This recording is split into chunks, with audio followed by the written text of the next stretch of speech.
Bienvenue à toutes et à tous à ce 27e épisode et nous sommes le 5 mai et non pas le 26 avril.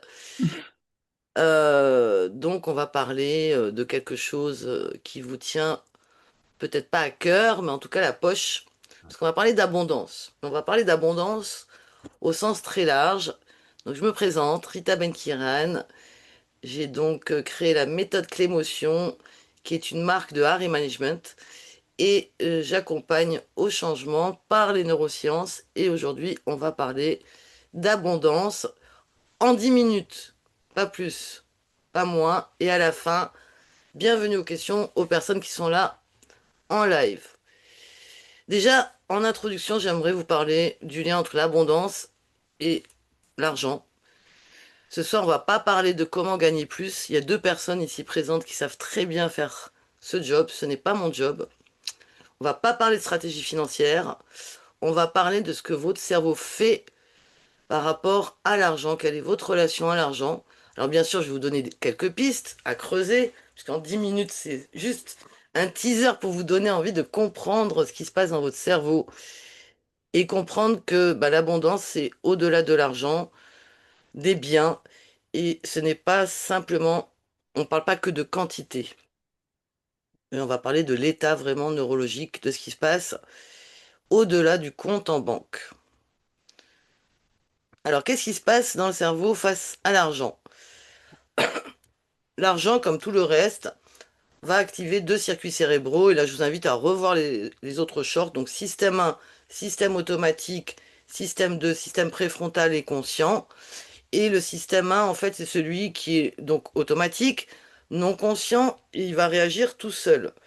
Et dans le système 1, on a le cerveau limbique, on a plusieurs parties, on a l'amygdale, ce ne sont pas les amygdales, mais l'amygdale qui produit des neurotransmetteurs, et notamment la dopamine. Et la dopamine, vous savez, c'est le neurotransmetteur de l'envie, c'est l'anticipation du gain, c'est le désir. C'est ce qui nous donne envie d'avancer. Et puis le cortisol, c'est le neurotransmetteur qui est responsable du stress également et de la peur. Et donc on a aussi des peurs qui s'activent, des peurs inconscientes et différentes peurs. Là aussi, on va en parler un petit peu plus. Il faut savoir qu'on a un biais qui s'appelle l'aversion à la perte, qui fait que on va réagir deux fois plus fort, on va dépenser deux fois plus d'énergie à éviter de perdre plutôt qu'à gagner. Donc on est beaucoup plus, notre cerveau est beaucoup plus vigilant à ne pas perdre. Et ça, c'est dû à l'adaptation de l'être humain dans la nature depuis que l'homme existe. Cette aversion à la perte, elle est là pour vous protéger. Et donc, le but, c'est toujours la sécurité psychologique. Et donc, en général, l'argent, c'est un peu ce que j'appelle le catalyseur visible, hein. C'est la partie visible de l'inconscient. C'est une énergie qu'on gère. Et souvent, on le gère depuis le mode survie. Et il faut savoir, je dis souvent, imaginez que l'argent, c'est comme l'essence que vous mettez dans la voiture. Vous mettez l'essence dans la voiture pour avancer vers une direction et vous n'allez pas. Donc l'argent, c'est vraiment ce qu'on met pour avancer et c'est pas l'objectif. C'est un moyen pour arriver à ce que vous voulez arriver.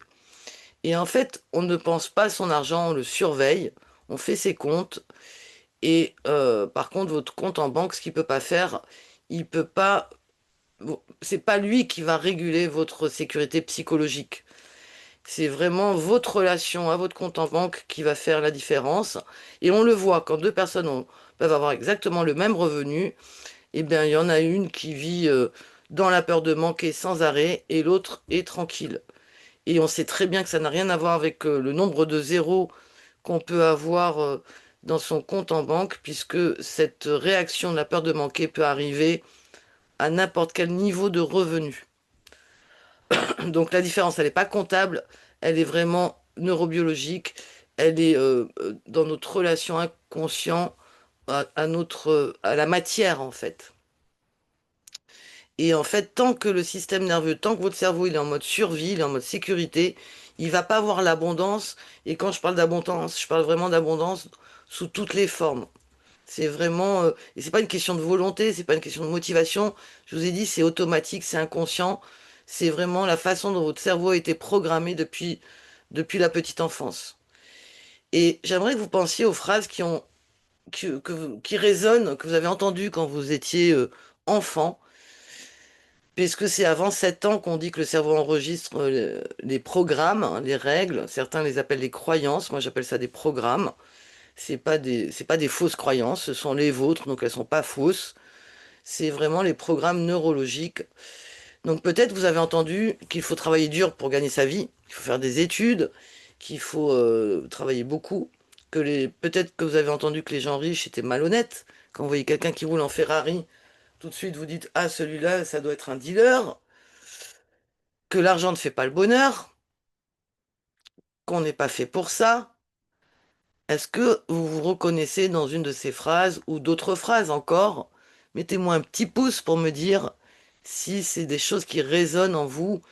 Et si vous voulez vraiment comprendre votre relation à l'argent, essayez de retourner vers la façon dont on parlait de l'argent autour de vous quand vous étiez enfant, parce que ça a vraiment impacté sur votre façon de réagir aujourd'hui.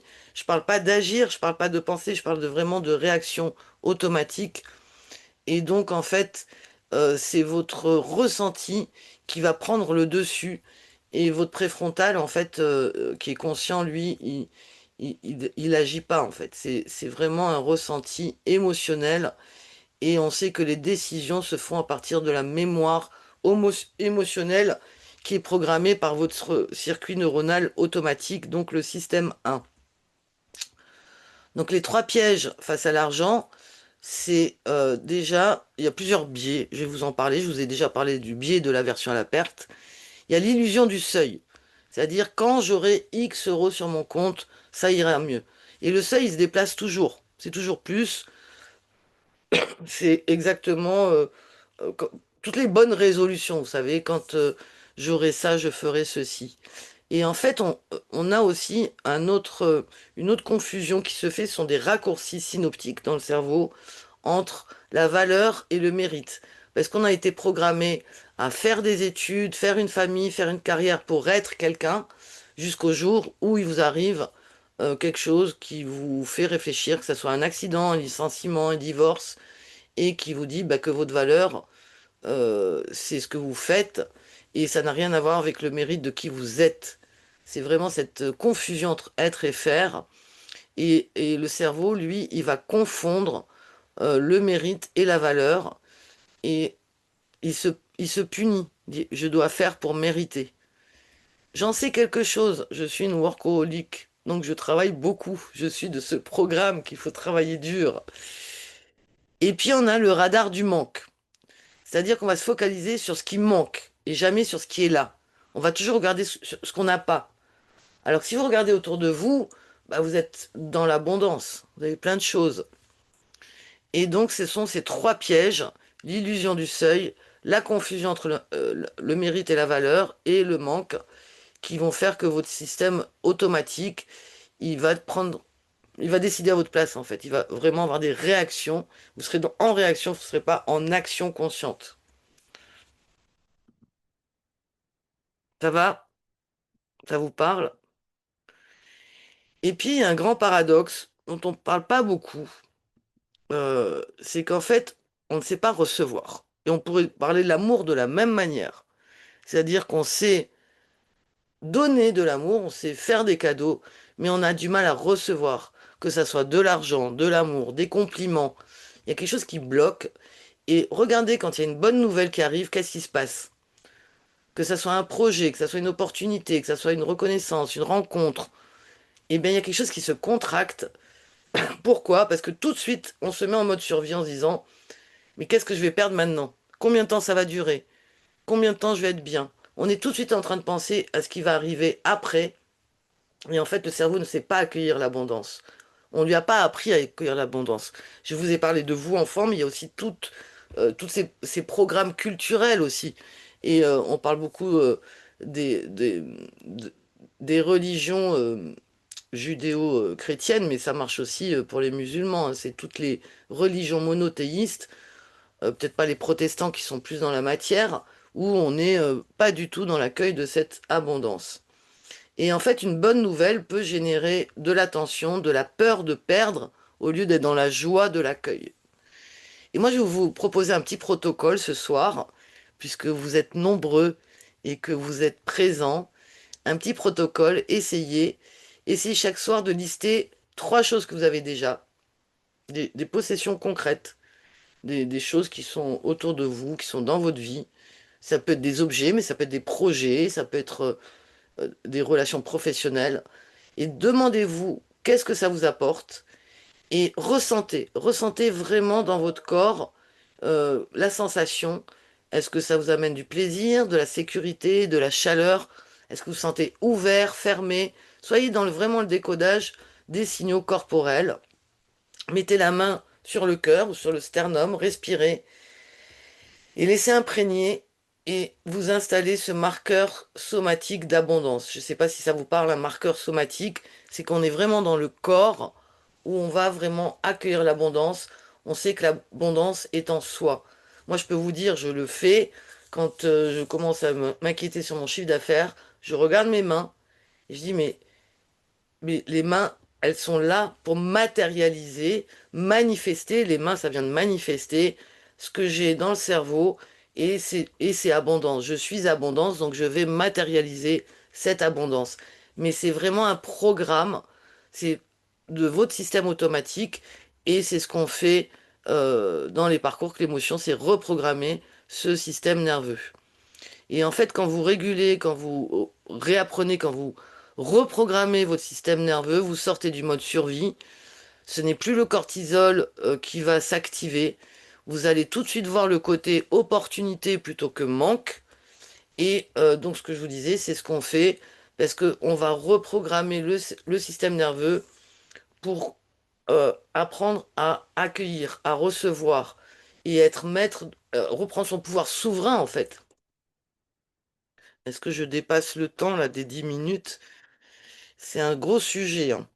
Donc l'abondance n'est pas un compte en banque, c'est vraiment lié à votre relation à l'argent qu'il faut savoir d'abord avoir envie d'observer et de savoir comment vous êtes par rapport à cette relation et voir si effectivement vous activez ce mode survie. Donc 3 leviers qui s'activent ensemble, régulation, attention, donc c'est le cerveau attentionnel.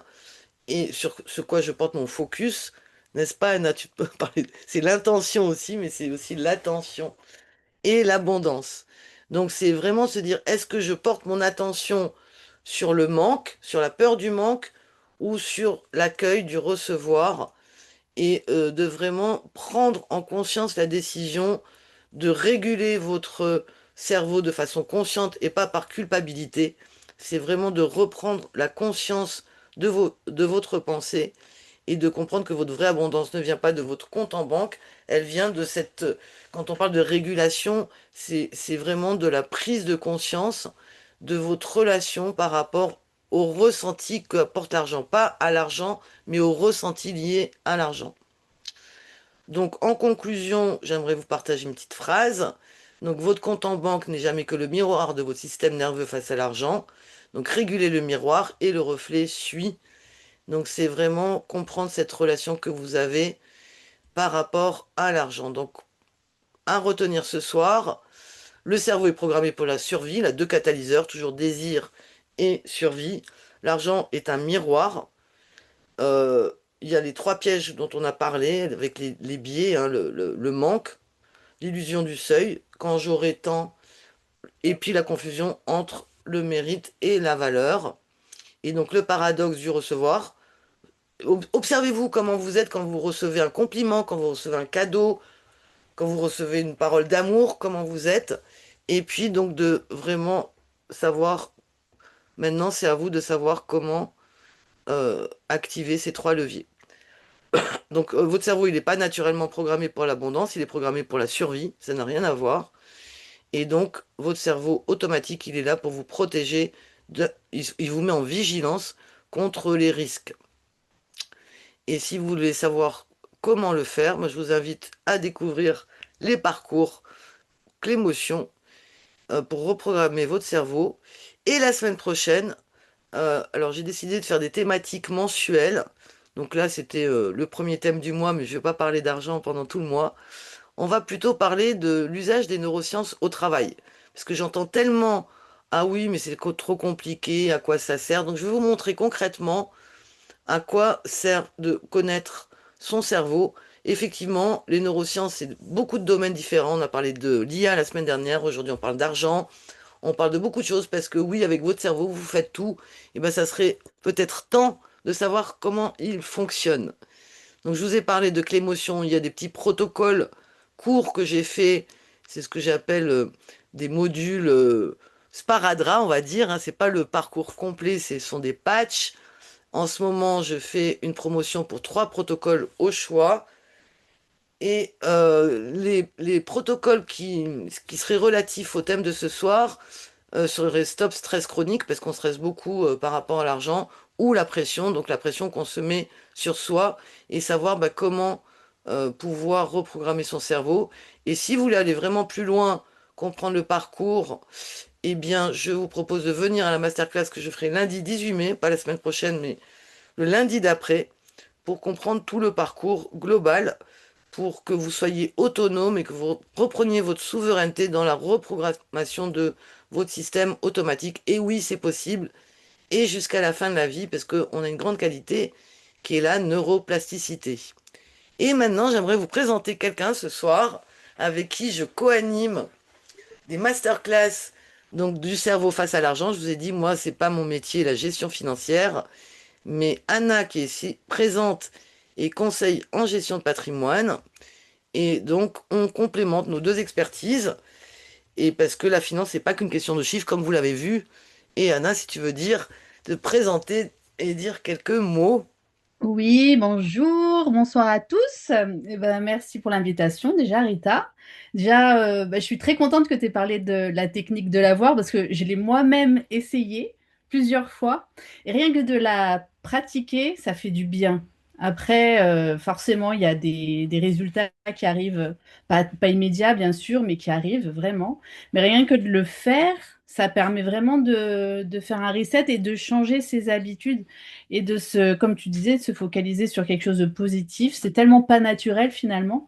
Et ben à force de le pratiquer, après à la fin, ça devient presque, je dis bien presque un réflexe. Et c'est tellement plus agréable de se focaliser sur quelque chose qui nous fait du bien et qui nous apporte de la sécurité dans notre corps que de tout le temps focaliser sur ce qui nous manque. C'est vrai que ça, c'est la nature humaine. On focalise toujours sur ce qui nous manque. Et puis la société de consommation dans laquelle on vit aussi y participe beaucoup. Donc moi, je suis conseillère en gestion de patrimoine indépendante. Je suis fondatrice de Optis Patrimoine.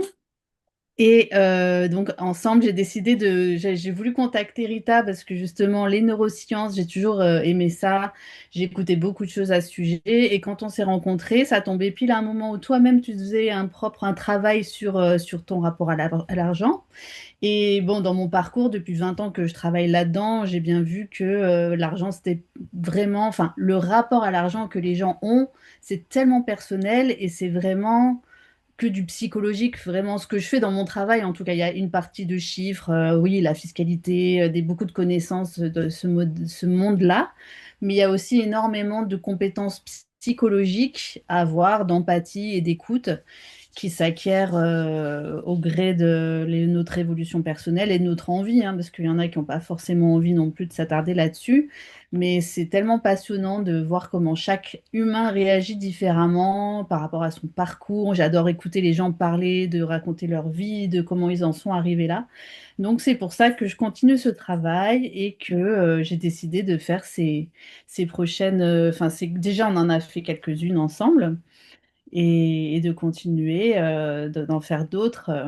Et pourquoi pas une formation à venir en fonction de tes propres protocoles dans le même modèle. Désolée, j'ai ma fille de 4 ans à côté qui a décidé de venir participer au parcours.